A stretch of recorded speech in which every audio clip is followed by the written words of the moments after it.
kusema mama. Mimi binafsi Unajua sikio. hakuna. Mimi nasimama mbeleni hapa nitaambia. Mimi nishapata hizo grants mara 3. Kwa vikundi nishapata mara 3. Na uongo mbaya bila kupata ngazi, yani mapeni ya mwezi yapata. Kama mwanafunzi wenzenu tarehe 6 ameenda lakini hamjui kwamba anaenda vipi. Kwa sababu jambo la kwanza lazima una certificate uko nayo, sio? Lazima una bank account. Uko nayo vile vile. Bank account yenyewe lazima kuwe na mapeni iwe inaingia kule ndani. Sio? Iko. Haya, kuna kitu sasa ninatoa proposal. Kama kwa mfano kikundi chenu mama, mnashirikana nini? Hiyo kikundi cha mama.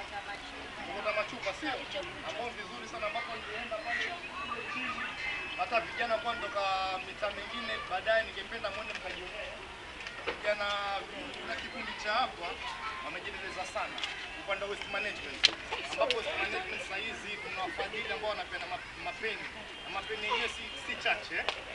So tutangangana vilivyo na ndugu zangu. Tuangalie jinsi gani wanaburukenge mtasaidika, sawa?